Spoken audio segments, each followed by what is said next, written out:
La lluvia caía sobre Madrid cuando un juez y su hijo se cruzaron con el camino de la verdad y del peligro. Un callejón oscuro, 3 hombres encapuchados y un maletín con pruebas que podían derribar un imperio político. El niño huye desesperado y una misteriosa niña callejera surge para salvar la vida que pendía de un hilo. Pero lo que parecía un encuentro casual se revela como el inicio de una trama que puede cambiar el destino de un país entero. Si esta historia te ha interesado, no olvides suscribirte a nuestro canal y dinos desde qué ciudad nos estás viendo. Continuamos. Prometo que esta será la mejor historia que escucharás en tu vida. La lluvia azotaba las calles de Madrid aquella noche de invierno. El cielo negro, sin estrellas, parecía llorar sobre la ciudad que nunca duerme. En la Gran Vía, las luces de los edificios comerciales se reflejaban en los charcos de agua formados en el asfalto, creando un espectáculo de colores que contrastaba con la dureza del concreto. Joaquín Silva, un respetado juez federal de 45 años, caminaba apurado bajo su paraguas negro. Acababa de salir de una reunión tensa con un informante que le había entregado documentos comprometedores sobre un esquema de corrupción que involucraba a figuras importantes del gobierno autonómico.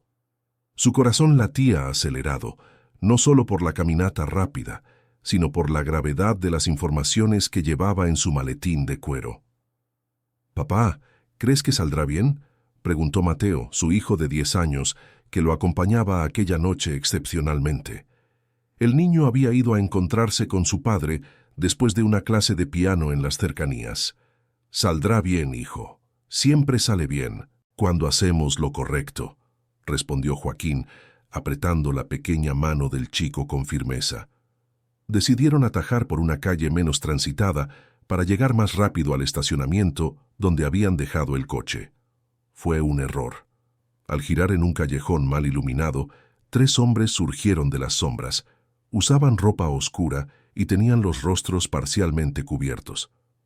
«Juez Joaquín Silva, qué coincidencia encontrarlo por aquí», dijo el más alto de ellos, con una voz que más parecía un gruñido. «¿Quiénes son ustedes? ¿Qué quieren?». Joaquín colocó a Mateo detrás de él, en un gesto protector. «Solo queremos hablar sobre ciertos documentos que han llegado a sus manos hoy», respondió el hombre avanzando un paso. «No sé de qué hablan. Déjenos pasar», exigió Joaquín, intentando mantener la compostura a pesar del miedo creciente. Todo sucedió muy rápido. Uno de los hombres agarró el maletín de Joaquín, mientras otro lo empujó con violencia contra la pared. El juez se golpeó la cabeza y cayó al suelo mojado. El tercer hombre avanzó en su dirección. «¡Corre, Mateo! ¡Corre!», gritó Joaquín, viendo a su hijo paralizado de miedo. El niño, tomado por el pánico, obedeció.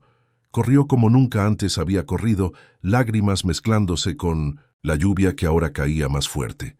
Sus pequeños pies golpeaban los charcos de agua, empapando su pantalón de uniforme del colegio privado al que asistía. No sabía a dónde ir, solo corría, alejándose del callejón, del peligro, de su padre caído en el suelo. Después de algunos minutos que parecieron horas, Mateo se detuvo jadeando. Estaba perdido en una zona que no conocía, lejos de las luces brillantes de la Gran Vía. Era un barrio más sencillo, con edificios antiguos y aceras rotas. La lluvia continuaba implacable. Chico, ¿estás bien?», la voz suave lo asustó. Mateo se giró rápidamente, listo para correr de nuevo, pero lo que vio lo hizo detenerse. Bajo la marquesina de una tienda cerrada, acurrucada junto a una mochila vieja y una manta fina, estaba una niña. Parecía tener la mitad de su tamaño, cabello oscuro y rizado, enmarcando un rostro delgado con grandes ojos castaños, ojos que parecían mucho más viejos que el cuerpo que habitaban. «Mi padre. Unos hombres. Necesita ayuda». Mateo sollozaba, las palabras saliendo entrecortadas. La niña se levantó de un salto, revelándose aún más pequeña de lo que parecía. Vestía una sudadera descolorida varias veces más grande que su tamaño, unos vaqueros gastados y zapatillas rotas. «¿Dónde está?», preguntó ella, con una seriedad impresionante para alguien tan pequeño. «En el callejón, cerca de la Gran Vía. Esa calle estrecha después del banco grande. Sé dónde es. Vamos, dijo ella, cogiendo su mochila y corriendo en la dirección indicada, sin importarle la lluvia que ahora empapaba su ropa. Mateo la siguió, sorprendido por la determinación de la chica. En pocos minutos, guiados por el instinto de la niña que parecía conocer cada atajo de la ciudad, llegaron al callejón. Joaquín estaba caído en el suelo, una herida en la cabeza, sangraba. Los hombres se habían llevado su maletín. ¡Papá!, gritó Mateo corriendo hacia él. «¡No lo toques!», ordenó la niña, impidiéndoselo. «Podrías empeorar la herida». Con una destreza sorprendente, abrió su mochila y sacó un pequeño estuche de primeros auxilios improvisado. Algunas compresas limpias, un frasco de agua oxigenada, vendas. Sus pequeñas manos trabajaban con precisión, primero verificando los signos vitales de Joaquín, luego limpiando la herida. ¿Dónde aprendiste a hacer eso?», preguntó Mateo observando atónito. «Mi padre era paramédico del Suma 112», respondió ella sin desviar los ojos de su trabajo. «Me enseñó algunas cosas. Está inconsciente, pero la respiración es normal. El corte es profundo, pero no parece haber afectado nada grave». La niña rasgó un trozo de su propia manta y le hizo un vendaje improvisado, deteniendo el sangrado. Después sacó un teléfono móvil antiguo y roto de su bolsillo. «Ya no funciona, pero aún se puede llamar a emergencias», explicó marcando el 112. Con voz clara, informó la ubicación exacta y la condición del juez. Mientras esperaban, la niña mantuvo a Joaquín estabilizado, verificando constantemente sus signos vitales y ajustando el vendaje cuando era necesario. Mateo observaba, admirado con la competencia y calma de la chica desconocida. «¿Cómo te llamas?», preguntó él. «Beatriz», respondió ella brevemente. «¿Y tú?». «Mateo. Y mi padre es el juez Joaquín Silva». Algo en la mirada de la niña cambió al escuchar el nombre. Parecía una mezcla de reconocimiento y ¿miedo? «¿Juez federal?», preguntó ella, su voz casi un susurro. Mateo asintió, confuso con la reacción de ella. Beatriz pareció ponerse aún más alerta, mirando nerviosamente hacia las entradas del callejón. A lo lejos, oyeron la sirena de la ambulancia acercándose. Beatriz terminó de ajustar el vendaje y se levantó rápidamente. «Ellos cuidarán bien de tu padre ahora», dijo ella, recogiendo sus cosas.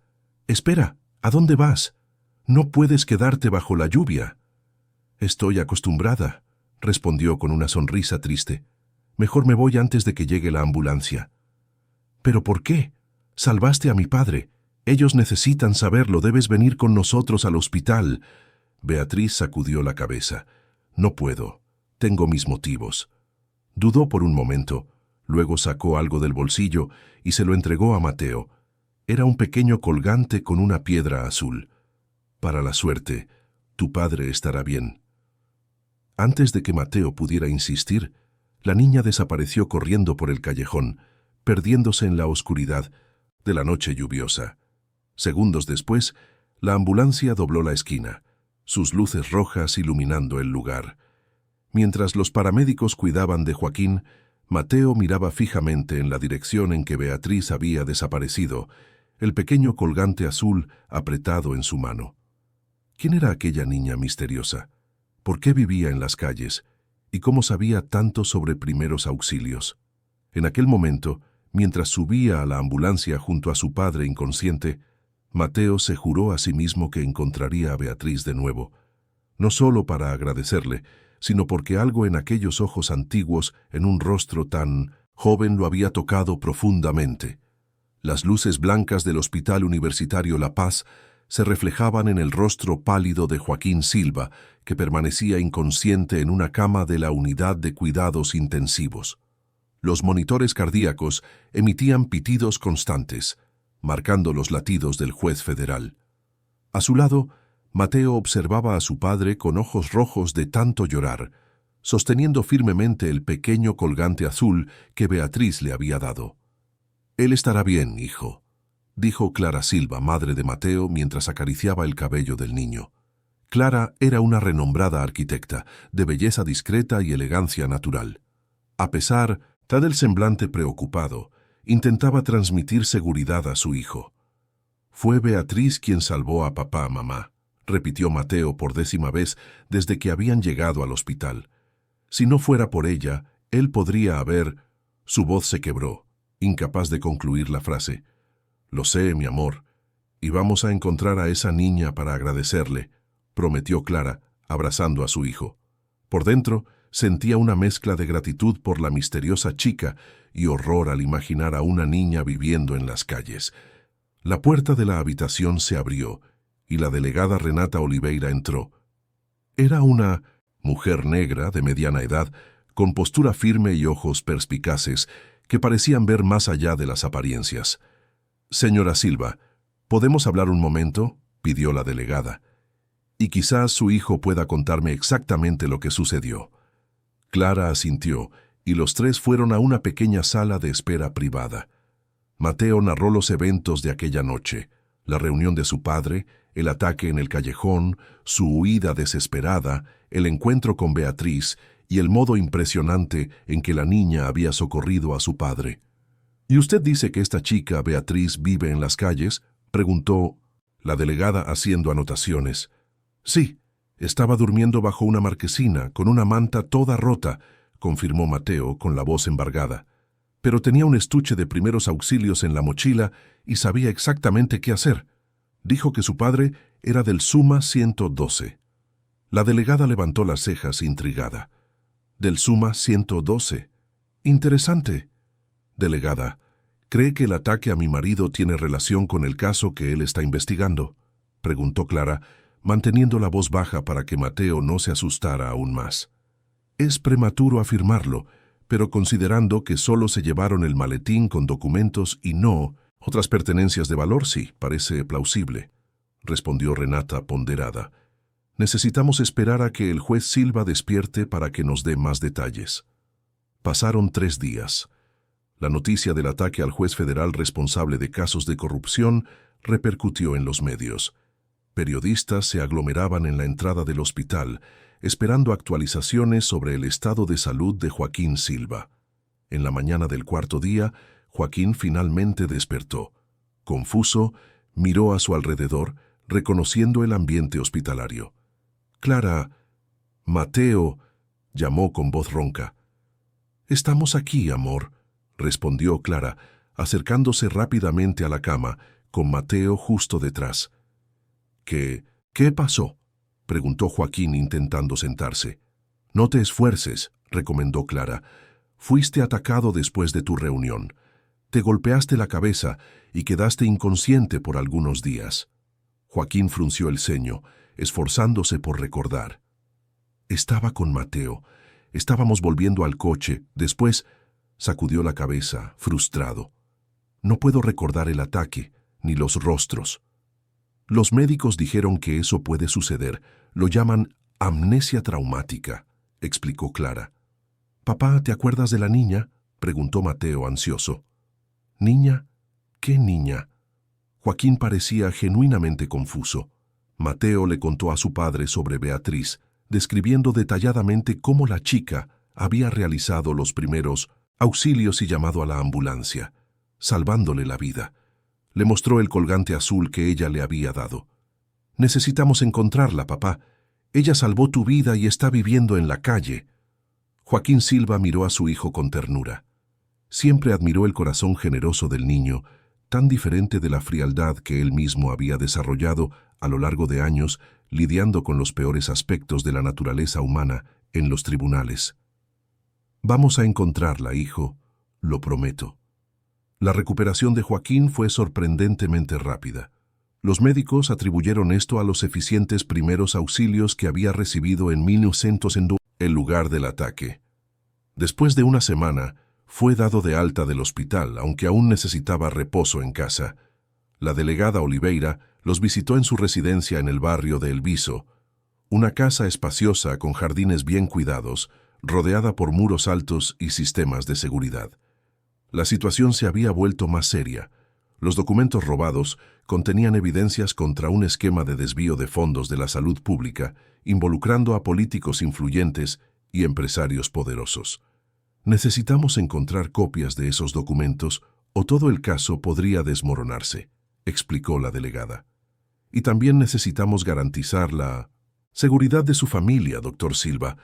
Los involucrados son peligrosos y no dudarán en intentar intimidarlo. Tengo algunas copias digitales en unidades seguras, respondió Joaquín, pero los originales, con firmas y sellos, estaban en el maletín. Mientras los adultos conversaban en la biblioteca, Mateo se escapó al jardín. Se sentó en el columpio colgado de un gran mango y se quedó observando el colgante azul contra la luz. Pensaba en Beatriz. ¿Dónde estaría ella en ese momento? ¿Estaría hambrienta? ¿Con frío? ¿Por qué una niña con tanto conocimiento y coraje vivía en las calles? Decidido, Mateo entró en la casa, sigilosamente, y fue a la oficina de su padre.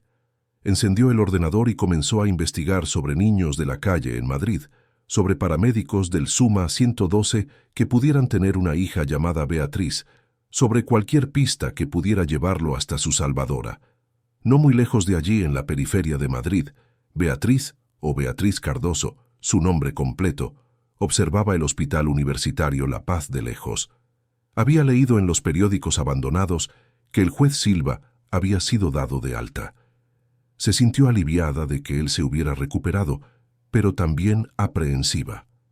Beatriz no era una niña de la calle común. Hasta 6 meses atrás tenía una vida normal, con padres amorosos y una casa sencilla, pero cómoda. Su padre, Roberto Cardoso, era realmente paramédico del Suma 112 y su madre, Elena, enfermera en el Hospital Clínico San Carlos. Ambos eran profesionales dedicados que habían sido testigos de graves irregularidades en el sistema de salud, desvío de medicamentos, equipos de baja calidad, negligencia resultando en pacientes que nunca más despertaban. Cuando decidieron denunciar el esquema, las amenazas comenzaron. Roberto fue apartado del trabajo bajo falsas acusaciones. Elena fue transferida a un sector aislado del hospital. La situación se volvió insostenible cuando hombres extraños comenzaron a rondar su casa. Una noche fatídica, Roberto y Elena hicieron sus maletas a toda prisa, reunieron documentos importantes y huyeron con Beatriz. El plan era ir al interior, donde el hermano de Roberto los acogería hasta que consiguieran salir del país. Pero fueron interceptados en el camino. El coche fue forzado a salirse de la carretera. Roberto consiguió esconder a Beatriz en una zanja antes de que los hombres los alcanzaran. Lo último que ella oyó fueron los gritos de su madre, diciéndole que corriera y nunca mirara hacia atrás. Desde entonces Beatriz vivía como un fantasma, durmiendo en refugios abandonados, pidiendo comida en panaderías, huyendo de asistentes sociales que intentaban llevarla a instituciones. Tenía miedo de ser encontrada por los mismos hombres que separaron a su familia. No sabía si sus padres estaban vivos o... No podía pensar en esa posibilidad. Prefería creer que estaban escondidos, o quizás en el extranjero, y un día vendrían a buscarla. Cuando vio a Mateo desesperado aquella noche lluviosa, algo la impulsó a ayudar. Y cuando descubrió que el hombre herido era el juez Joaquín Silva, el mismo nombre que su padre mencionaba como el único juez en quien podemos confiar, sintió que quizás, solo quizás, el destino le estaba ofreciendo una oportunidad. Ahora, escondida entre arbustos cercanos al hospital, Beatriz observaba el movimiento. Había aprendido a volverse invisible en las calles, a escuchar conversaciones sin ser notada, a reunir información. Y lo que había descubierto la asustaba. El hombre que lideraba el esquema de corrupción que sus padres habían denunciado era el mismo que ahora quería silenciar al juez Silva, el senador Pablo Mendoza, a punto de convertirse en gobernador en las próximas elecciones. Más alarmante, aún, entre los guardias de seguridad contratados para proteger al juez en el hospital, Beatriz reconoció a uno de los hombres que había estado presente la noche en que sus padres desaparecieron. La niña se mordió el labio, indecisa. Parte de ella quería huir lejos, continuar invisible, sobreviviendo día tras día hasta que sus padres la encontraran. Pero otra parte, la parte que había heredado el coraje de Roberto y la determinación de Elena, sabía que necesitaba alertar al juez, no solo por él, o por el chico de ojos amables que había encontrado bajo la lluvia, sino porque quizás esa era la única oportunidad de descubrir lo que había sucedido con su familia. Con el corazón acelerado, Beatriz ajustó la mochila a su espalda delgada y tomó una decisión. Encontraría una manera de entrar en la casa del juez y revelar lo que sabía. Era arriesgado, pero como su padre siempre decía, Cardoso no huye del peligro cuando hay vidas en juego. Y ahora había muchas vidas en juego, incluida la suya propia. La mansión de los Silva en El Viso era impresionante, con sus jardines bien cuidados y un sistema de seguridad avanzado. Para Beatriz, que observaba la propiedad escondida detrás de un árbol en la calle, parecía una fortaleza impenetrable. Habían pasado 3 días desde que decidió buscar al juez, y durante ese tiempo había estudiado cuidadosamente la rutina de la casa, los horarios en que se abría el portón electrónico, los turnos de los guardias de seguridad, los puntos ciegos de las cámaras. «¿Cómo voy a entrar ahí?», murmuró para sí misma, ajustando la mochila gastada en su espalda. El estómago le rugía de hambre. No había comido nada más que un pan desde la mañana anterior. En ese momento, un coche deportivo azul se acercó al portón. Beatriz reconoció a la mujer al volante como Clara Silva, la esposa del juez, a quien había visto en fotos de periódicos. En el asiento del pasajero estaba Mateo, mirando distraídamente por la ventana. El corazón de Beatriz se aceleró al ver al niño. El coche se detuvo frente al portón, esperando que se abriera. Fue entonces cuando las miradas de Mateo y Beatriz se cruzaron. El niño abrió los ojos de par en par, sin creer lo que veía. Al instante siguiente, estaba abriendo la puerta del coche ignorando las protestas de su madre. «Beatriz, ¿eres tú?», gritó corriendo hacia la niña. Asustada por la repentina atención, Beatriz consideró huir, pero algo la mantuvo paralizada. Quizás el cansancio, quizás el hambre, o quizás solo la expresión genuinamente feliz en el rostro de Mateo. «¿Qué estás haciendo aquí?», preguntó Mateo finalmente alcanzándola. Yo necesitaba hablar con tu padre», respondió Beatriz, su voz casi un susurro. «Mateo, ¿quién es esta niña?». Clara Silva había salido del coche y se acercaba con expresión preocupada. «Mamá, es ella, es Beatriz, la niña que salvó a papá», exclamó Mateo entusiasmado. Clara se detuvo, mirando atentamente a la pequeña figura frente a ella. Una niña delgada, con ropa gastada varias veces más grande que su tamaño, cabello rizado desaliñado y ojos enormes y antiguos en un rostro tan joven, ojos que habían visto cosas que ninguna niña debería ver. «¿Beatriz?». Clara se agachó para ponerse a la altura de la niña. «Te estábamos buscando. Dios mío, estás tan delgadita. Ven, necesitas comer algo». Antes de que Beatriz pudiera protestar, Clara la condujo suavemente hacia el coche. Mateo saltó al asiento trasero junto a la niña, sosteniendo su mano como si temiera que ella pudiera desaparecer de nuevo. «¿Todavía tienes mi colgante?», preguntó Beatriz tímidamente. Mateo sonrió sacando el cordón que llevaba bajo la camiseta. «Nunca me lo quito. Da suerte, ¿recuerdas?». El portón de la mansión se abrió automáticamente y el coche entró en la propiedad. Beatriz lo miraba todo con admiración y un ápice de recelo. Nunca había estado en un lugar tan lujoso. Los jardines bien cuidados, la fuente de agua en el centro del camino circular, la imponente casa de 3 pisos. Parecía otro mundo. «Mi marido estará muy feliz de conocerte», comentó Clara, estacionando el coche. «Él quería tanto agradecerte personalmente por lo que hiciste».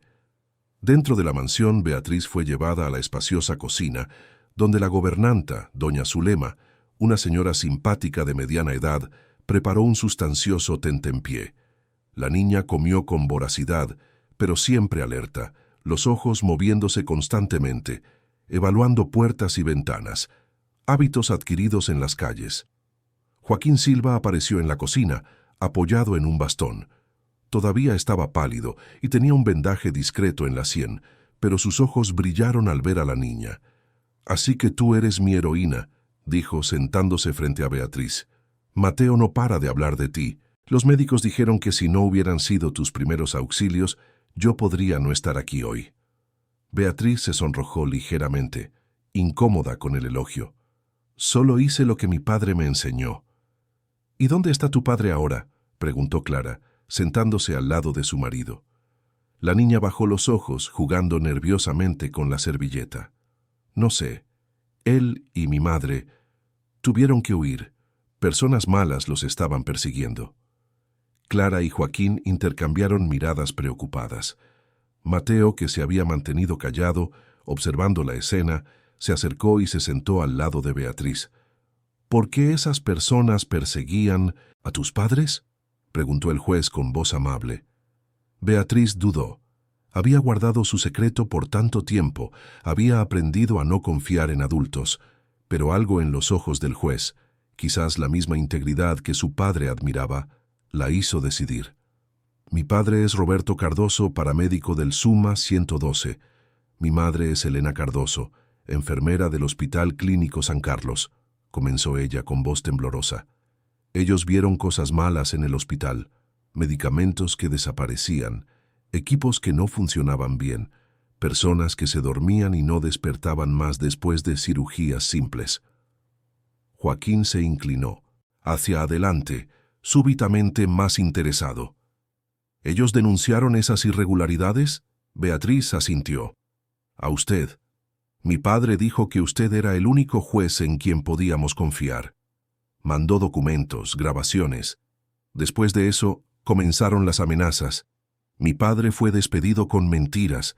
Mi madre fue transferida a un lugar aislado en el hospital». El rostro de Joaquín palideció aún más. «Roberto y Elena Cardoso», murmuró, la memoria finalmente conectándose. «El caso de los desvíos en el sistema de salud. Ellos eran mis principales testigos. Una noche dijeron que necesitábamos huir», continuó Beatriz, las lágrimas ahora cayendo libremente. «Íbamos al interior, a la casa de mi tío.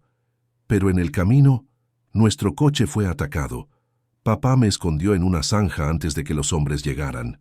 Mamá gritó que corriera y nunca mirara hacia atrás». Clara se cubrió la boca con las manos, horrorizada. Mateo abrazó a Beatriz instintivamente, sintiéndola temblar. «Después de eso me quedé sola», concluyó la niña. «No podía ir a albergues porque había gente buscándome, así que aprendí a arreglármelas en las calles». «¿Hace cuánto tiempo sucedió eso?», preguntó Clara, la voz embargada.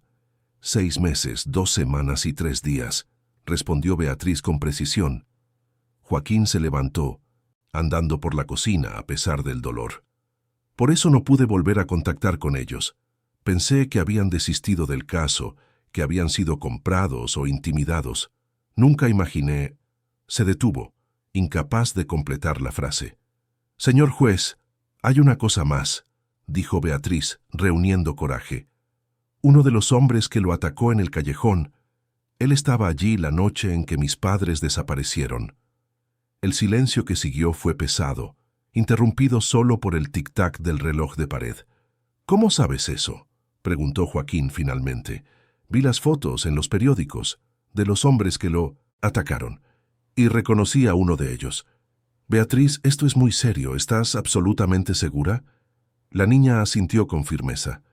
«Sí, nunca olvidaría esa cara». Joaquín intercambió una mirada significativa con Clara. «Y hay algo más que necesitas saber», continuó, volviendo a sentarse. «Uno de los guardias de seguridad contratados para protegerme en el hospital, lo vi vigilando su habitación. Es el mismo hombre que estaba allí cuando se llevaron a mis padres». El juez se levantó de un salto, ignorando el dolor. «Voy a llamar a la delegada Oliveira ahora mismo». «No», exclamó Beatriz, asustando a todos.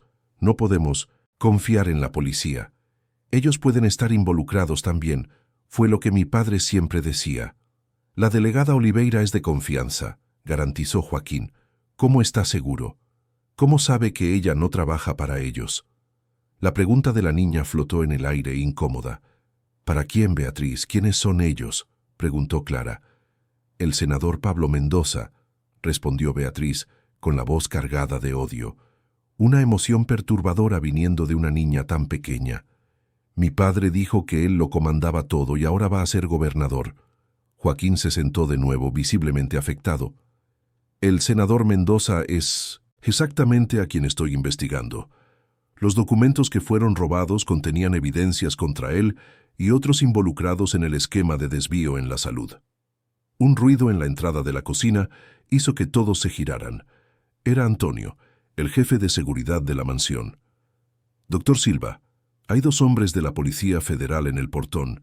Dicen que necesitan hablar urgentemente con usted sobre el caso. Beatriz palideció, agarrando instintivamente la mano de Mateo. No son policías de verdad, susurró. Son ellos. Joaquín dudó solo un segundo antes de tomar una decisión.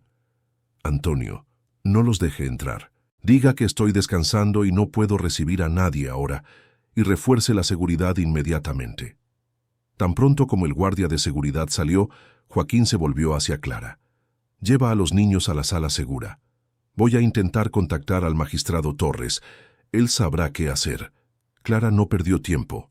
Condujo a Beatriz y Mateo por un pasillo hasta la oficina de Joaquín. Allí, accionó un mecanismo oculto en una estantería de libros, revelando una puerta secreta que llevaba a una pequeña sala blindada, equipada con monitores de seguridad, teléfono, ordenador, agua y alimentos no perecederos. Quédense aquí y no hagan ruido, instruyó Clara. Vuelvo en breve. Cuando la puerta se cerró, Mateo miró a Beatriz, que temblaba ligeramente. No tengas miedo, dijo él, sosteniendo la mano de la niña. Mi padre resolverá todo. No tengo miedo, respondió Beatriz, aunque su voz traicionaba lo contrario. Solo estoy cansada de huir. Mateo apretó su mano con más fuerza. Ya no estás sola, Beatriz. Ahora somos un equipo. La niña lo miró, una sonrisa vacilante surgiendo en sus labios. Por primera vez en 6 meses, 2 semanas y 3 días, Beatriz sintió algo que había olvidado. Esperanza. Fuera de la sala segura, Joaquín tecleaba frenéticamente en su móvil, enviando mensajes cifrados a contactos de confianza. La revelación de Beatriz había conectado los últimos puntos. El ataque que había sufrido no fue un asalto común, sino un intento de silenciarlo, así como habían intentado silenciar a Roberto y Elena Cardoso. El juez miró la foto en su mesa. Él, Clara y Mateo, sonriendo durante unas vacaciones en la playa. Ahora había una vida más que proteger, y quizás, solo quizás, a través de Beatriz, podría finalmente hacer justicia no solo para su propia familia, sino también para los Cardoso. La finca Santa Elena, ubicada en el interior de Madrid, cerca de la ciudad de Aranjuez, parecía sacada de una postal. Campos verdes se extendían hasta donde la vista alcanzaba, interrumpido solo por un pequeño lago de aguas cristalinas y una casa principal de estilo colonial, con sus paredes blancas y ventanas azules. Era el refugio de la familia Silva desde hace 3 generaciones, un lugar donde Joaquín había pasado los veranos de su infancia y a donde ahora llevaba a su familia y a Beatriz, buscando seguridad lejos de la capital. «Es tan grande», exclamó Beatriz mirando maravillada por la ventana del coche mientras subían el camino de tierra que llevaba a la casa. Sus ojos recorrían los campos, los animales pastando, los árboles frutales, un mundo completamente diferente de las calles grises de Madrid. «Espera a ver el huerto», comentó Mateo, entusiasmado por mostrar su lugar favorito a su nueva amiga. «Hay mangos, guayabas, jabuticabas y lo mejor de todo, un arroyo donde podemos nadar». Clara sonrió al ver la animación de su hijo. En las 2 semanas desde la llegada de Beatriz a la mansión en El Viso, Mateo se había transformado. El niño tímido y reservado ahora irradiaba energía y propósito, decidido a hacer sonreír a Beatriz, a mostrarle que el mundo aún podía ser bueno. Joaquín, conduciendo en silencio, observaba la escena por el retrovisor. La decisión de traer a todos a la finca no había sido fácil. Significaba alejarse temporalmente del caso, confiar en aliados para continuar la investigación en Madrid. Pero después del intento de invasión a la mansión por falsos policías federales, no había alternativa. La delegada Renata Oliveira, después de una cuidadosa verificación por parte de Joaquín, demostró ser confiable. Fue ella quien organizó la salida discreta de la familia de la capital, con coches diferentes y rutas alternativas para despistar a posibles perseguidores. «Llegamos», anunció Joaquín, estacionando frente a la casa principal. Fueron recibidos por don Olavo y doña Dita, la pareja de caseros que cuidaba la finca desde hacía décadas. Ambos habían sido avisados de la llegada de la familia, pero no de los motivos reales detrás de la visita repentina. «Doctor Joaquín, qué alegría tenerlos aquí», exclamó doña Dita, una señora robusta de cabello entrecano y sonrisa acogedora. «¿Y quién es esta jovencita?», preguntó, notando a Beatriz que se escondía parcialmente detrás de Clara. «Esta es Beatriz», presentó Clara. «Se quedará con nosotros por un tiempo». «Una niña más para alegrar esta casa. Ven, niña, te mostraré tu habitación. Hice un bizcocho de maíz que te encantará», dijo la señora, extendiendo la mano a Beatriz. La niña dudó, mirando a Clara como si pidiera permiso. Al recibir un asentimiento afirmativo, siguió tímidamente a la casera, con Mateo justo detrás. Tan pronto como los niños se alejaron, Joaquín se volvió hacia don Olavo. «Necesito que refuerce la seguridad, Olavo. Contraté a 2 hombres de confianza, más que deben llegar mañana. Nadie entra en la finca sin mi autorización. Expresa, ¿entendido?» El casero asintió, serio. «Puede dejarlo, doctor. ¿Algún problema que deba saber?» «Es mejor que no sepa los detalles, para su propia seguridad. Solo confíe en mí». Dentro de la casa, Beatriz miraba maravillada la habitación que le había sido asignada, espaciosa, con una cama con dosel, cortinas florales y una vista al huerto. Era más grande que el apartamento donde había vivido con sus padres. «¿Te gustó?», preguntó Mateo, parado en la puerta. «Es perfecto», respondió ella, aún absorbiéndolo todo. «Pero no es justo que yo tenga una habitación tan bonita. No soy de la familia». Mateo frunció el ceño entrando en la habitación. «Claro que es justo. Salvaste a mi padre. Además», dudó, sonrojándose ligeramente, «ahora eres mi amiga, la mejor amiga que he tenido». Beatriz sonrió, una sonrisa genuina que iluminaba su rostro y la hacía parecer finalmente una niña de 7 años. «Yo tampoco tuve nunca un amigo como tú». Aquella noche, durante la cena en la gran mesa de madera del comedor, Beatriz comió con apetito por primera vez en meses. La comida casera de doña Dita, arroz, frijoles, pollo de corral, ensalada de la huerta, era un festín comparada con los restos que conseguía en las calles o las comidas sencillas que su madre preparaba con recursos limitados. «Come más, niña, estás muy delgadita», insistía doña Dita, sirviendo otra porción generosa. Después de la cena, Joaquín se retiró a la oficina para hacer llamadas. Clara llevó a los niños al porche, donde se sentaron en mecedoras, observando el cielo estrellado, un espectáculo imposible de ver en la contaminada Madrid. «Nunca vi tantas estrellas», comentó Beatriz maravillada. «Aquella de allí es la constelación de Orión», señaló Mateo, mostrando su conocimiento de astronomía. «Y aquella es la Osa Mayor». «Tu hijo es muy inteligente, doña Clara», dijo Beatriz, admirada. Clara sonrió, acariciando el cabello de la niña, que después de un buen baño y ropa nueva, parecía otra persona. «Tú también eres muy inteligente, Beatriz. La forma en que sobreviviste sola todos esos meses, cómo ayudaste a Joaquín, eso demuestra una fuerza increíble». Beatriz bajó los ojos, repentinamente seria. «Yo solo quería encontrar a mis padres». Un silencio pesado se instaló.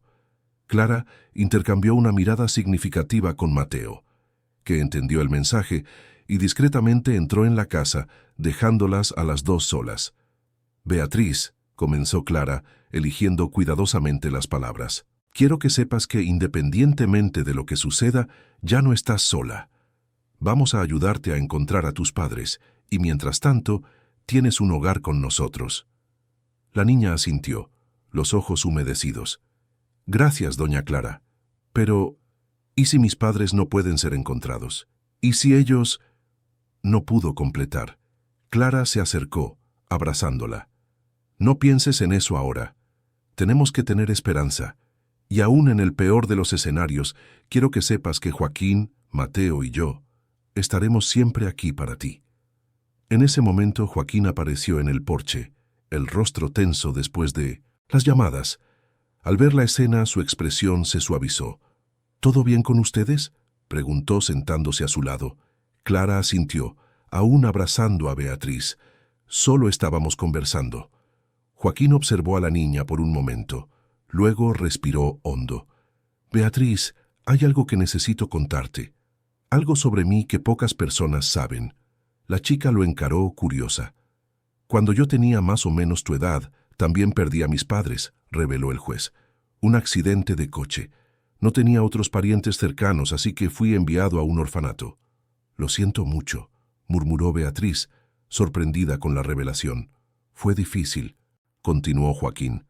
Yo era un niño rebelde, triste, hasta que un día un hombre apareció en el orfanato.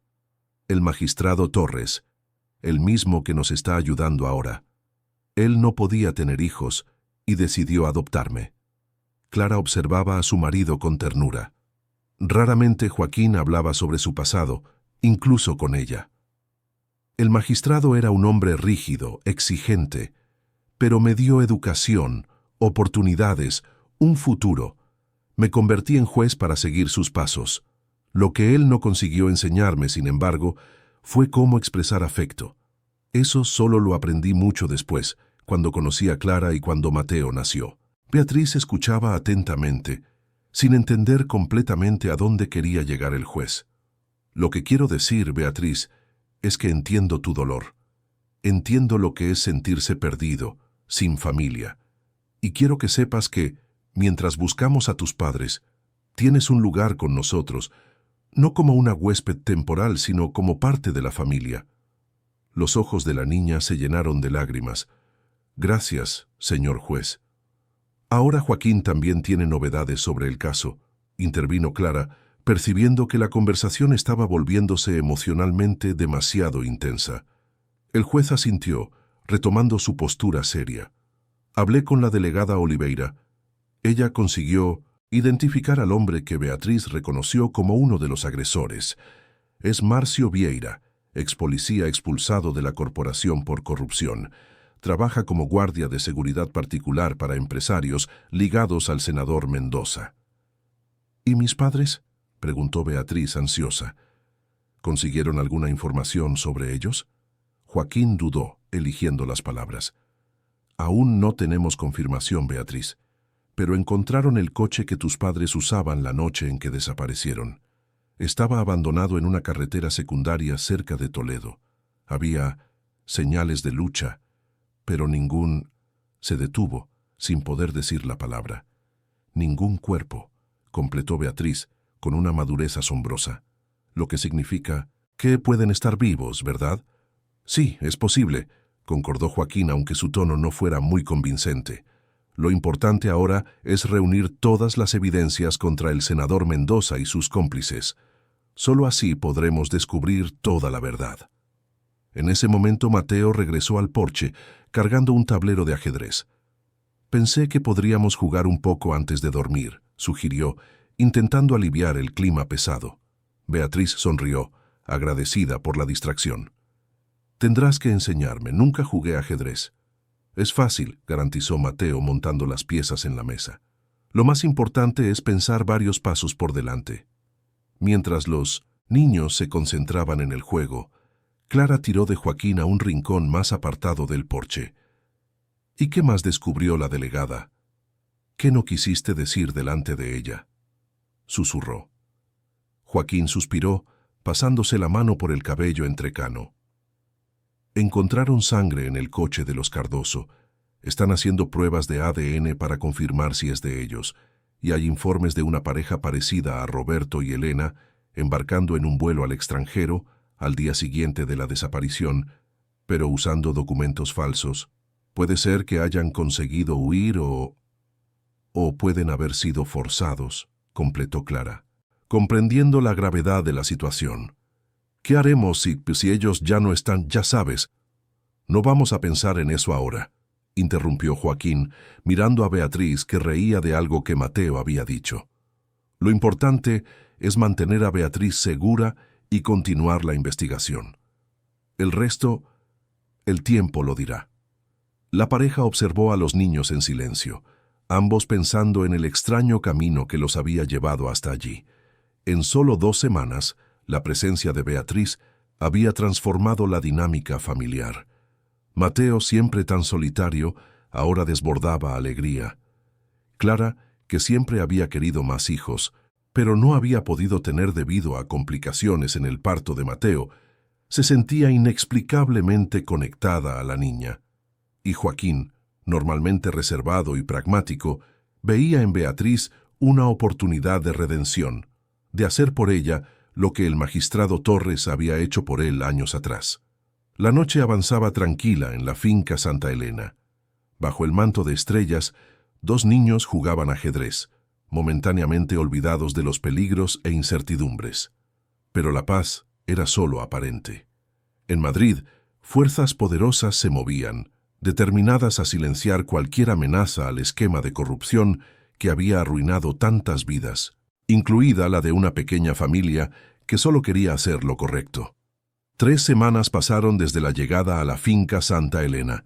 La vida en la propiedad había adquirido una rutina tranquila que les sentaba bien a todos, especialmente a Beatriz. La niña había ganado peso, color en las mejillas y una vivacidad que antes estaba adormecida bajo capas de miedo y supervivencia. Todas las mañanas, ella y Mateo ayudaban a doña Dita a alimentar a las gallinas y recoger los huevos frescos.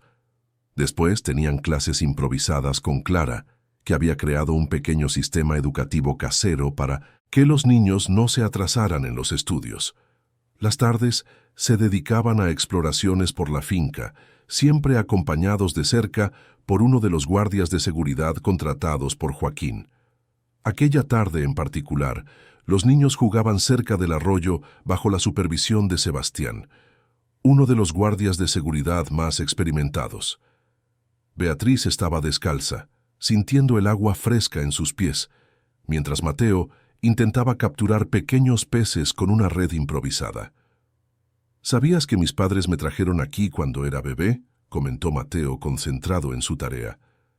Hay una foto mía gateando en este mismo arroyo. Beatriz sonrió imaginando a un Mateo bebé. Debió de ser tierno. Muy tierno, dijo una voz detrás de ellos. Era Clara, acercándose con una bandeja de zumos y galletas.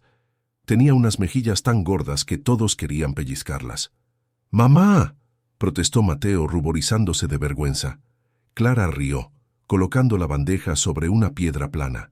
Se sentó al lado de los niños, observando el arroyo cristalino. ¿Cómo se lo están pasando? Es el mejor lugar del mundo, declaró Beatriz con la sinceridad propia de la infancia. Quisiera que pudiéramos quedarnos aquí para siempre. Un silencio momentáneo siguió a esas palabras. Clara intercambió una mirada significativa con Sebastián, que se mantenía a una distancia respetuosa. «Niños, necesitamos volver a casa», dijo Clara finalmente.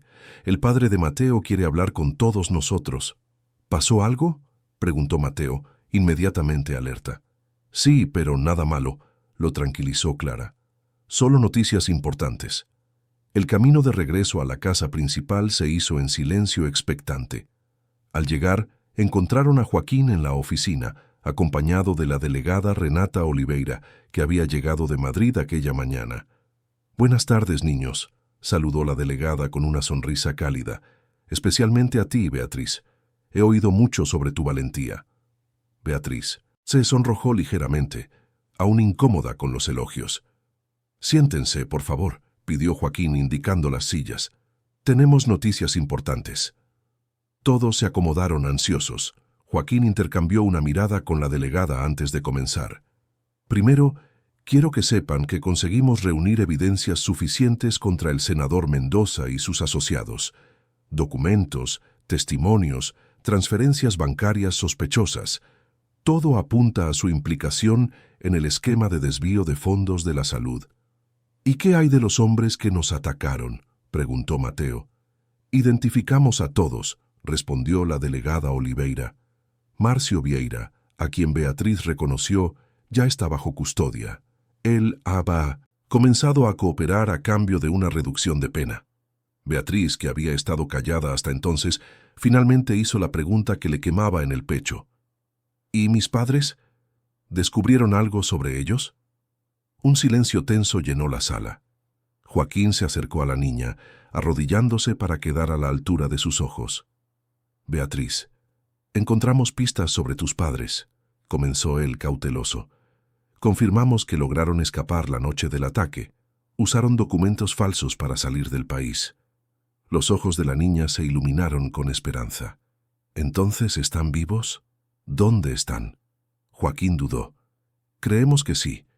Hay registros de una pareja con sus características entrando en Argentina y luego siguiendo hacia Europa. Estamos trabajando con la Interpol para localizarlos. ¿Me abandonaron?, preguntó Beatriz, la voz temblorosa. ¿Huyeron sin mí? No, cariño, intervino Clara, abrazándola. Estoy segura de que ellos creían que estarías con ellos. Probablemente pensaron que habías logrado escapar junto con tu padre, y cuando se dieron cuenta de que no, ya era demasiado tarde para volver. O quizás fueron forzados a salir del país, sugirió la delegada. Estamos investigando todas las posibilidades. Lo importante es que hay una buena posibilidad de que tus padres estén vivos y a salvo.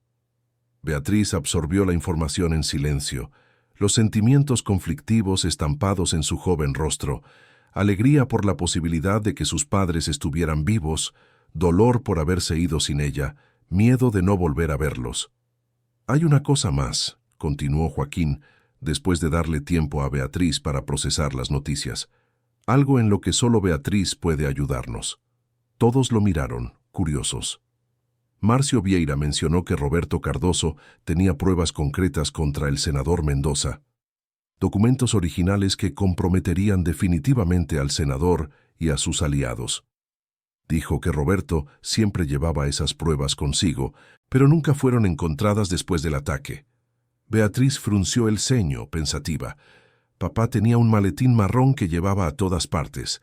El día que huimos, lo puso en la mochila. ¿Y sabes qué pasó con esa mochila?, preguntó la delegada, inclinándose hacia adelante. La niña cerró los ojos intentando recordar aquella noche confusa y aterradora. Cuando el coche se salió de la carretera, papá cogió la mochila y me escondió en la zanja. Él puso la mochila conmigo. ¿Y dónde está esa mochila ahora?, cuestionó Joaquín intentando no demostrar su excitación. Me la llevé cuando huí, respondió Beatriz. Pero era muy pesada y estaba llamando la atención, así que saqué lo que necesitaba. El estuche de primeros auxilios, algo de ropa, una foto de mis padres, y escondí el resto. ¿Dónde, Beatriz?, insistió la delegada. ¿Dónde escondiste la mochila? Beatriz dudó, mirando a todos en la sala. A pesar de la confianza que había desarrollado por la familia Silva, años de enseñanzas cautelosas de sus padres aún resonaban en su mente. «Está todo bien», garantizó Clara, apretando su mano. «Puedes confiar en la delegada Oliveira. Ella nos está ayudando». La niña respiró hondo. En la Biblioteca Pública Municipal de Madrid, en el sector infantil, hay una estantería con libros grandes de cuentos de hadas. Puse el maletín detrás de los libros de la última balda, la que está demasiado alta para que otros niños la alcancen. Joaquín y la delegada intercambiaron miradas entusiasmadas. «Es un escondite brillante», elogió la delegada. «Nadie pensaría en buscar documentos importantes en el sector infantil de una biblioteca». Papá siempre decía que los mejores escondites son aquellos donde nadie piensa en mirar, comentó Beatriz con una pequeña sonrisa. Necesitamos recuperar ese maletín inmediatamente, declaró Joaquín levantándose. Si contiene lo que creo, puede ser la pieza final que necesitamos para llevar a todos ante la justicia. ¿No puedes ir a Madrid?, recordó Clara, preocupada. «Es muy peligroso». «Yo iré», decidió la delegada, «con un equipo pequeño y discreto. Nadie sospechará de una visita rutinaria a la biblioteca». Yo necesito ir también, afirmó Beatriz súbitamente. Sé exactamente dónde está, y el maletín tiene un candado con código. Solo yo sé la combinación. De ninguna manera, protestó Clara. Es demasiado arriesgado.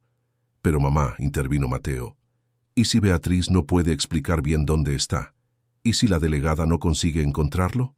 No tiene sentido. Discutir, Clara, dijo Joaquín después de un momento de reflexión. Beatriz tiene razón. Ella necesita ir.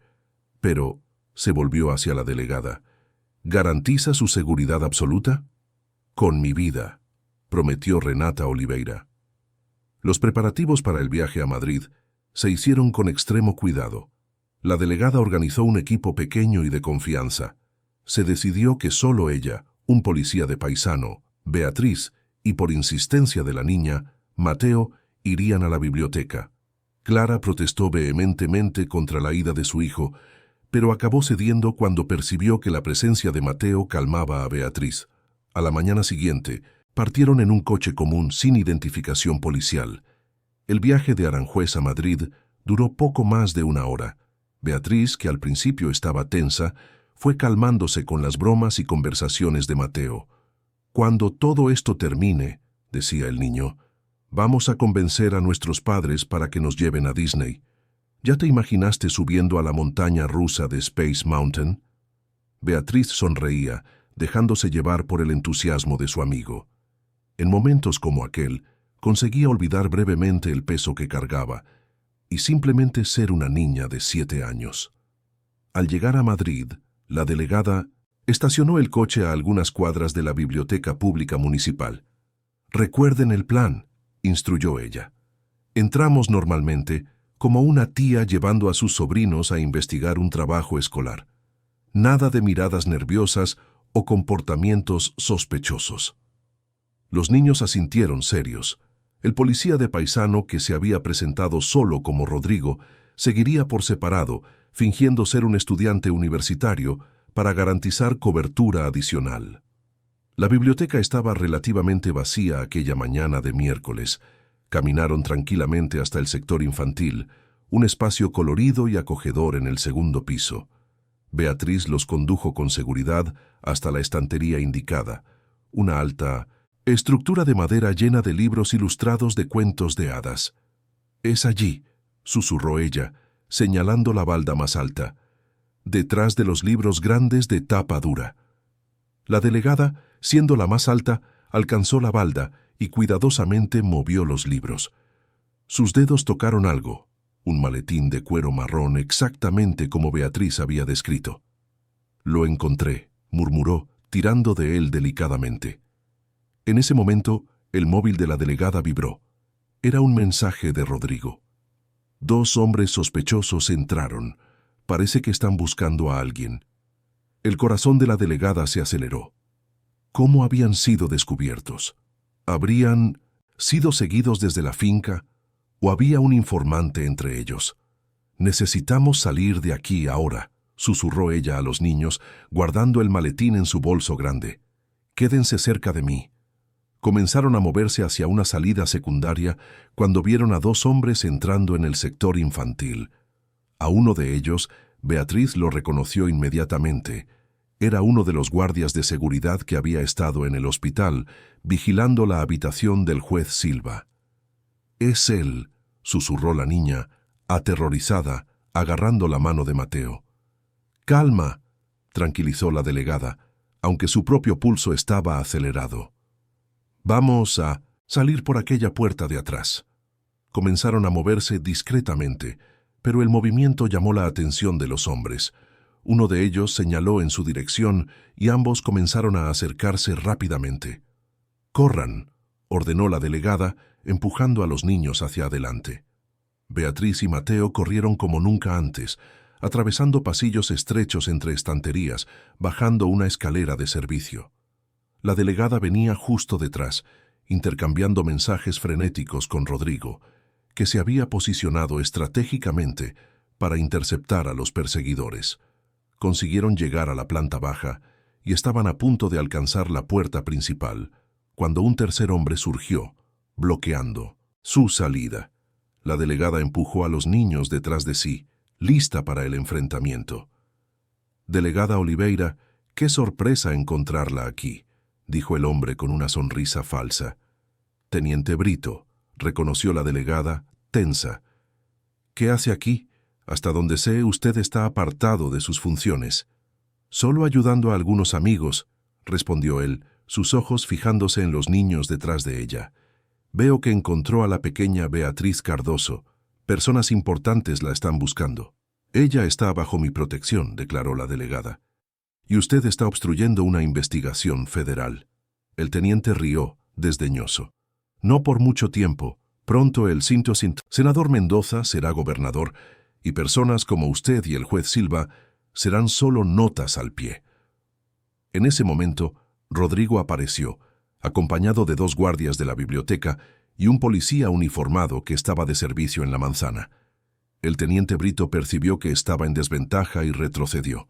«Esto no ha terminado», amenazó él, antes de alejarse rápidamente. «Necesitamos salir de aquí», urgió Rodrigo. «Probablemente tienen más hombres fuera». Usando una salida trasera y un recorrido alternativo, lograron llegar al coche sin más incidentes. Durante todo el trayecto de regreso a la finca, se mantuvieron vigilantes, cambiando de ruta varias veces para garantizar que no estaban siendo seguidos. Cuando finalmente llegaron a la finca Santa Elena, ya era de noche. Clara corrió a abrazar a su hijo y a Beatriz, lágrimas de alivio corriendo por su rostro. Joaquín aguardaba ansioso en la oficina, y su expresión se iluminó cuando la delegada le entregó el maletín. «Beatriz, necesitamos la combinación», pidió él gentilmente.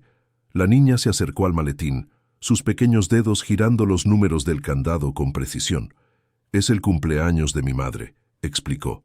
240781. El candado se abrió con un clic satisfactorio. Dentro del maletín encontraron exactamente lo que esperaban: documentos originales, detallando el esquema de desvío de fondos de la salud, con firmas, sellos oficiales, contratos fraudulentos y, lo más impresionante, una memoria USB conteniendo grabaciones de reuniones donde el propio senador Mendoza discutía abiertamente los detalles de la operación. «Esto es más que suficiente», declaró la delegada después de examinar el contenido. «Con estas pruebas podemos pedir la prisión preventiva del senador y de todos los involucrados». Joaquín asintió satisfecho, pero su mirada pronto se dirigió a Beatriz, que observaba todo con ojos cansados pero atentos. «Fuiste muy valiente hoy, Beatriz. Tus padres estarían orgullosos». La niña sonrió tristemente. «¿Usted cree que los encontraré algún día?» «Estoy seguro que sí», respondió Joaquín, aunque en su interior no podía hacer tal promesa. «Y mientras tanto, nos tienes a nosotros». Aquella noche, después de las emociones del día, Beatriz no pudo dormir. Se sentó en el porche, observando las estrellas, cuando Mateo se unió a ella, trayendo 2 tazas de chocolate caliente.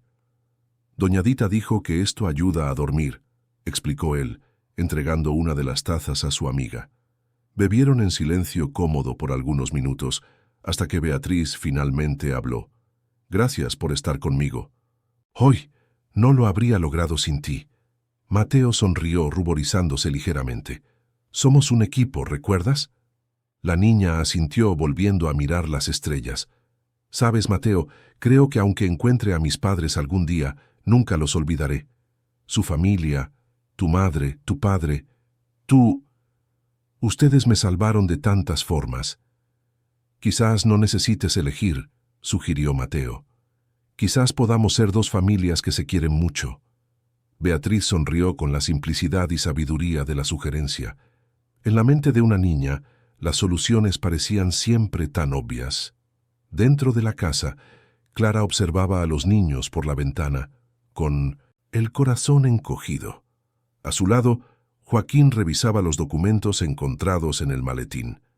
«¿Qué haremos ahora?», preguntó ella, sin desviar la mirada de las 2 pequeñas figuras en el porche. «Mañana temprano, la delegada Oliveira llevará todas las pruebas a Madrid. Con suerte, hasta el final de la semana, tendremos órdenes de arresto contra todos los implicados», respondió Joaquín. «No es de eso de lo que hablo», dijo Clara suavemente. Hablo de Beatriz. ¿Qué pasará con ella cuando todo esto termine? Joaquín detuvo lo que estaba haciendo, mirando a su esposa con intensidad. ¿Qué sugieres? Sabes lo que estoy pensando, Joaquín. La ves con Mateo. Se han conectado de una forma que nunca vi antes. Y nosotros... Bueno, sabes que siempre quise más hijos. El juez permaneció en silencio por un momento, considerando las implicaciones. ¿Y si encontramos a sus padres? Entonces ella tendrá a su familia de vuelta, y eso será maravilloso, respondió Clara. Pero si no los encontramos, si realmente están fuera del país e imposibilitados de regresar, o si lo peor ha sucedido. ¿Estás sugiriendo que la adoptemos?, preguntó Joaquín directo como siempre. Clara asintió, sus ojos encontrándose con los de su marido. Creo que, de alguna manera, ella ya nos adoptó también, y no puedo imaginar esta casa sin ella ahora. Joaquín miró nuevamente a los niños en el porche. Beatriz, que había surgido en sus vidas de forma tan inesperada, que había salvado su vida, que había demostrado una valentía e inteligencia extraordinarias. Y Mateo, su hijo tranquilo e introvertido, ahora tan vivo y protector al lado de su nueva amiga. Vamos a resolver este caso primero, decidió él, garantizar que todos estén seguros. Después hablaremos con Beatriz. La decisión final debe ser de ella. Clara sonrió, sabiendo que esa respuesta, viniendo de su pragmático marido, era prácticamente un sí. Volvió a observar a los niños, que ahora señalaban una estrella fugaz cruzando el cielo nocturno. Un deseo silencioso se formó en su corazón, que independientemente de lo que el destino les deparara a todos ellos, Beatriz pudiera finalmente encontrar paz y un lugar al que llamar hogar. El Tribunal Superior de Justicia de Madrid estaba abarrotado aquella mañana de primavera. Periodistas se aglomeraban en los pasillos, cámaras apuntando a las puertas de la sala, donde se celebraría la audiencia más esperada del año.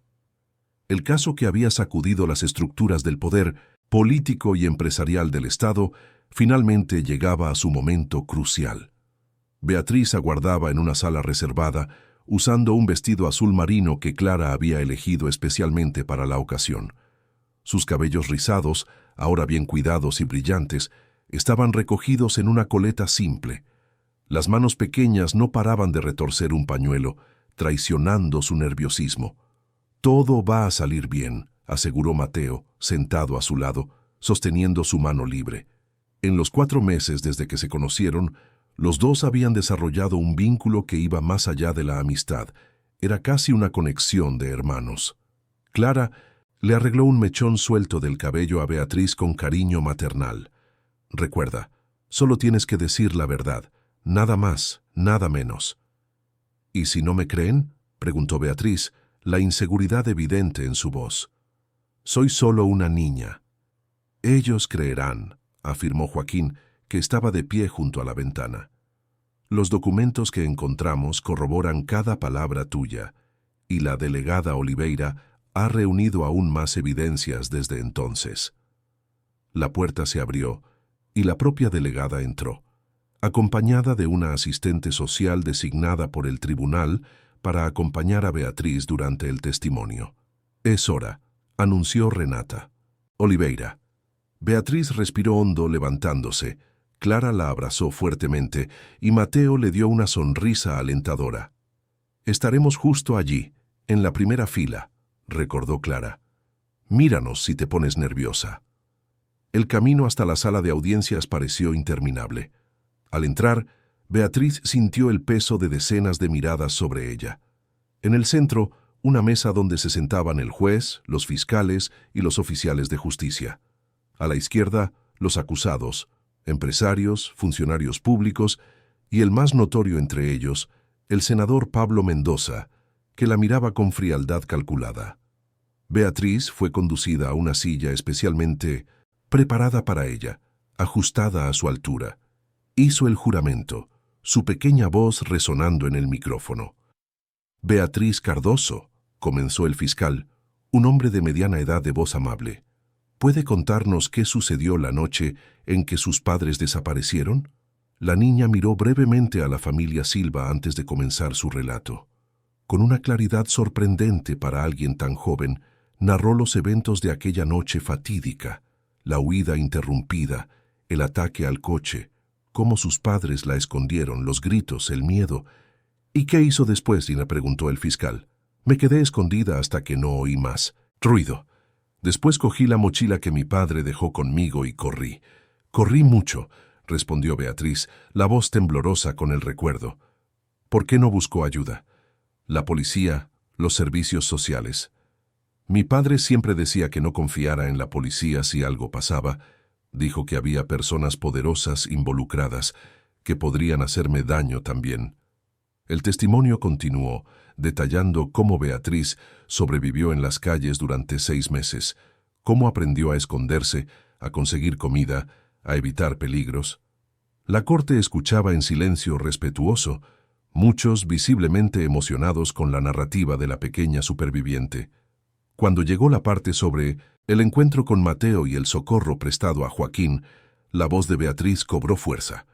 Describió con una precisión técnica sorprendente los procedimientos de primeros auxilios que había realizado, conocimiento adquirido con su padre paramédico.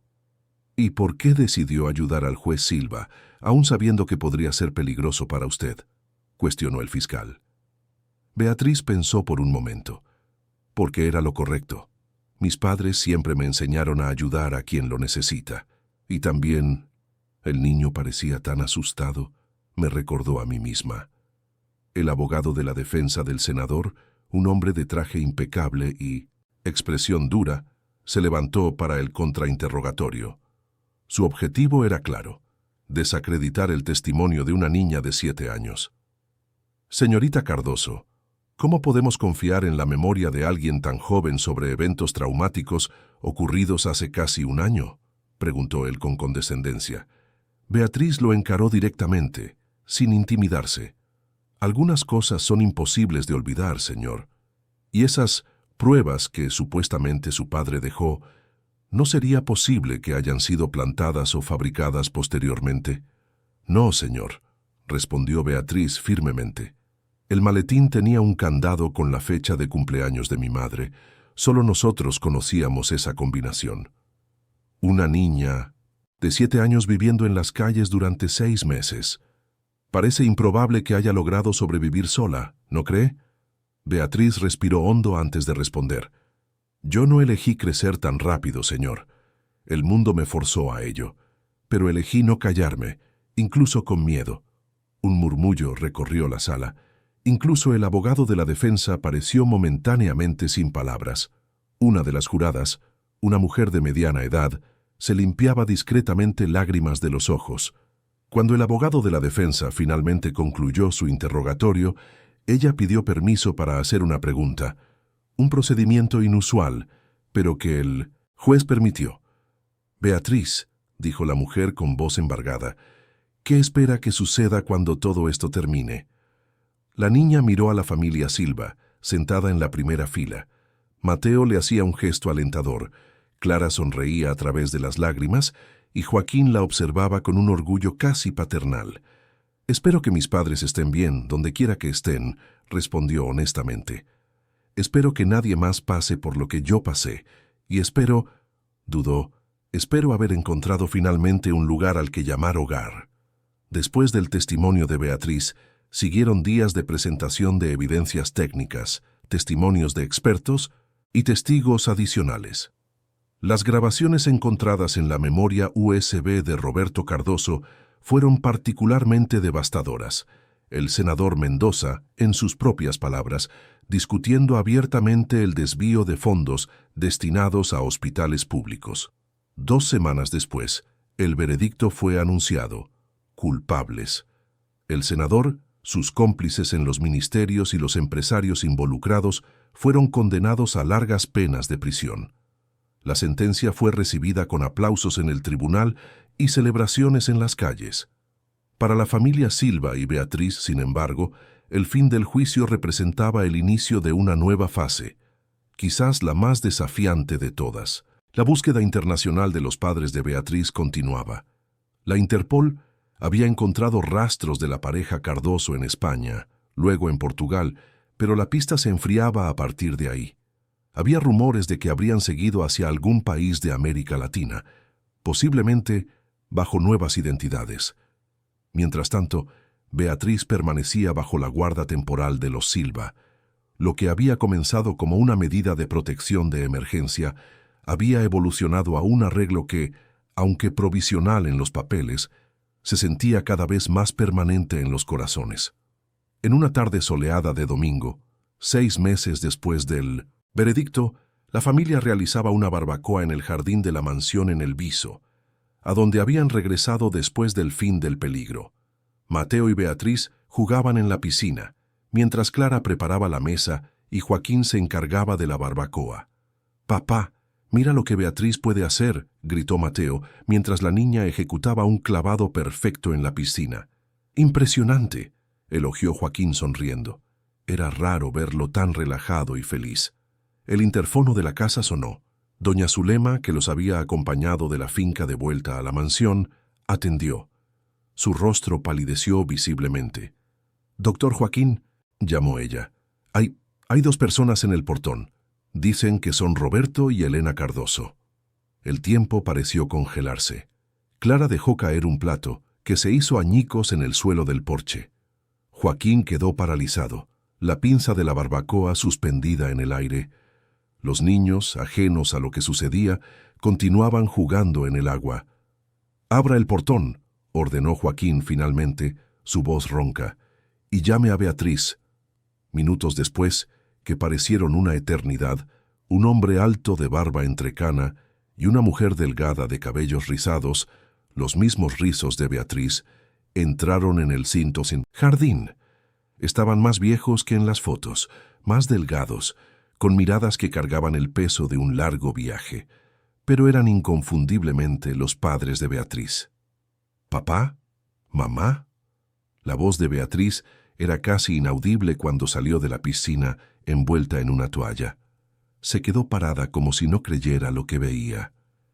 «Hija mía», sollozó Elena Cardoso, abriendo los brazos. «Mi pequeña». Beatriz corrió, arrojándose a los brazos de sus padres. Los 3 cayeron de rodillas en el césped, abrazados, llorando, riendo. Una reunión que muchos creían imposible. Clara sujetó la mano de Mateo, que observaba la escena con una mezcla de alegría por su amiga y un inconfundible miedo a perderla. Joaquín permaneció apartado, respetando el momento de la familia reunida. Después de las emociones iniciales, todos se sentaron en el porche. Roberto y Elena contaron su historia, cómo habían sido forzados a salir del país después del ataque, creyendo que Beatriz había sido capturada. Pasaron meses buscándola desesperadamente a través de contactos clandestinos, temiendo revelar sus identidades. Cuando supimos del juicio que Beatriz estaba viva y había ayudado a derribar a Mendoza, no podíamos creerlo, explicó Roberto. Intentamos regresar inmediatamente, pero había complicaciones, legales, documentos falsos, fronteras que cruzar. Llevó más tiempo del que nos gustaría. Lo importante es que están aquí ahora, dijo Joaquín diplomáticamente, aunque su corazón estaba apretado. En 6 meses, Beatriz se había convertido en parte indispensable de la familia. La idea de verla partir era demasiado dolorosa para contemplar. Los niños se habían retirado a la habitación de Mateo, donde conversaban en tonos bajos. Beatriz estaba extasiada por reencontrarse con sus padres, pero también confusa y dividida. «Ellos quieren que vuelva a casa con ellos», le explicó a Mateo. «Compraron una casa en el interior, donde podemos estar seguros». «¿Y tú quieres ir?», preguntó Mateo, intentando esconder la tristeza en su voz. Beatriz dudó. «Son mis padres, Mateo. Los eché tanto de menos, pero tampoco quiero dejarlos a ustedes. Tu familia, tu madre, tu padre, ustedes me salvaron de tantas formas». En el porche, una conversación similar ocurría entre los adultos. «Nunca podremos agradecerles lo suficiente por cuidar de Beatriz», dijo Elena, sosteniendo las manos de Clara. «Por mantenerla segura, por ayudar a hacer justicia». Ella es una niña extraordinaria, respondió Clara, lágrimas en los ojos. Trajo tanta alegría a nuestra familia. Mateo nunca tuvo un amigo. Así, son inseparables. Un silencio pesado siguió, todos conscientes del dilema que enfrentaban. Roberto finalmente lo rompió. «Tenemos una propuesta», dijo él, mirando a su esposa, que asintió alentadoramente. «La casa que compramos está en Toledo, a menos de 1 hora de aquí. Beatriz podría, quizás, seguir yendo a la misma escuela que Mateo. Podrían verse los fines de semana, en las vacaciones. Y en las emergencias», añadió Elena con una pequeña sonrisa. «Ella siempre podría quedarse con ustedes, si están dispuestos, claro». Clara miró a Joaquín, la esperanza naciendo en su corazón. «¿Como una custodia compartida?», sugirió tímidamente. «No, es convencional», admitió Roberto, «pero nada en nuestras vidas ha sido convencional últimamente, y después de todo lo que pasamos, aprendimos que la familia va mucho más allá de la sangre». «Aceptamos», declaró Joaquín sin dudar, sorprendiendo a todos con su prontitud. El pragmático juez, siempre cauteloso con las decisiones, no necesitó tiempo para considerar esta, si es lo que Beatriz quiere también. En ese momento, como si hubieran oído la conversación, los niños aparecieron en el porche. Beatriz miraba ansiosamente de sus padres a los Silva, claramente dividida. «Tenemos algo que preguntarte, hija», dijo Roberto, abriendo espacio para que ella se sentara entre él y Elena. Explicaron la propuesta. Beatriz viviría con sus padres en Toledo, pero mantendría contacto cercano con los Silva. Asistiría a la misma escuela que Mateo, pasaría fines de semana alternos con cada familia, y todos celebrarían fechas especiales juntos. «Sería como tener 2 familias», resumió Elena, observando atentamente la reacción de su hija. El rostro de Beatriz se iluminó con una sonrisa de oreja a oreja. «Es exactamente lo que Mateo sugirió hace meses», exclamó ella. «Dijo que no necesitaría elegir, que podríamos ser 2 familias que se quieren mucho». Los adultos miraron, sorprendidos, a Mateo, que se sonrojó intensamente. «Yo solo pensé que sería una buena idea», murmuró él, avergonzado. «Y fue una idea brillante», elogió Joaquín, con orgullo evidente en la voz. «Digna de un futuro juez». «O abogado», añadió Mateo. «Aún no lo he decidido». Todos rieron, la tensión finalmente disipada. Completaron el almuerzo con historias compartidas, planes para el futuro y la sensación de que, a pesar de todos los obstáculos y sufrimientos, algo extraordinariamente hermoso había nacido de la adversidad. 1 año después, Beatriz celebraba su 9º cumpleaños con una gran fiesta en la finca Santa Elena. Las 2 familias, los Cardoso y los Silva, se habían vuelto inseparables, formando un vínculo que trascendía las convenciones. La vida de Beatriz ahora estaba dividida entre 2 casas llenas de amor. Con sus padres, redescubría tradiciones familiares y creaba nuevos recuerdos. Con los Silva expandía sus horizontes, con Clara incentivando su talento para el arte y Joaquín alimentando su mente inquisitiva. Y con Mateo, su mejor amigo, hermano de corazón, compañero de aventuras, celebraba el simple milagro de ser niña. En la fiesta, entre risas y música, Joaquín observaba a las 2 familias interactuando con naturalidad. Roberto, ahora, trabajaba como instructor de primeros auxilios, enseñando a comunidades desfavorecidas. Elena había vuelto a ser enfermera, en un hospital administrado por una fundación creada por Clara para mejorar la atención médica en áreas desfavorecidas. El propio Joaquín, inspirado por la valentía de una niña de 7 años, se había vuelto más activo en causas sociales, usando su influencia para promover reformas en el sistema judicial y de protección a la infancia. El caso del senador Mendoza había resultado en una amplia investigación que expuso otros esquemas de corrupción y llevó a cambios significativos en la legislación. «¿En qué estás pensando?», preguntó Clara acercándose a su marido con 2 vasos de limonada. «En cómo el destino trabaja de formas misteriosas», respondió él, aceptando la bebida. Una noche lluviosa, un encuentro fortuito con una niña de la calle, y nuestras vidas cambiaron para siempre. Clara sonrió siguiendo la mirada de su marido hacia donde Beatriz y Mateo corrían alrededor de la mesa de regalos, riendo a carcajadas. «Para mejor», completó ella. «Para mejor», concordó Joaquín, brindando con su esposa. En el centro de la fiesta, Beatriz Cardoso, antaño una niña solitaria huyendo de las sombras, ahora irradiaba la alegría pura de una niña amada y segura. Sus ojos, antes demasiado antiguos para su joven rostro, ahora brillaban con la inocencia recuperada y la promesa de un futuro brillante. En su cuello pendía un pequeño colgante azul, el mismo que le había dado a Mateo aquella noche lluviosa. El niño había insistido en que ella lo conservara como símbolo de su increíble viaje. «Para la suerte», le había dicho él, repitiendo sus palabras. Pero Beatriz sabía, en su corazón sabio y joven, que no había sido suerte lo que la había traído hasta allí. Había sido coraje, persistencia y, sobre todo, la capacidad de confiar nuevamente, de permitir que su corazón herido se abriera para recibir y dar amor, incluso después de tanto dolor.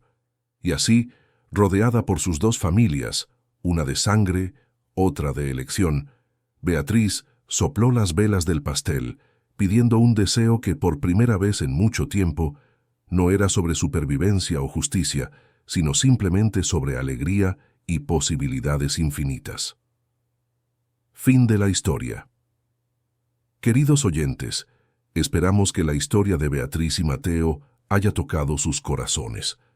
Para continuar este viaje emocional, hemos preparado una lista de reproducción especial con historias igualmente cautivadoras. Encuéntrenla aquí haciendo clic a su izquierda. Si les gustó esta narrativa, no olviden suscribirse a nuestro canal y dejar su me gusta en el vídeo. Todos los días traemos historias únicas que exploran la complejidad de la vida y la belleza de las conexiones humanas. No se pierdan nuestros próximos contenidos. Estamos ansiosos por leer sus comentarios y saber qué momento de esta historia les emocionó más.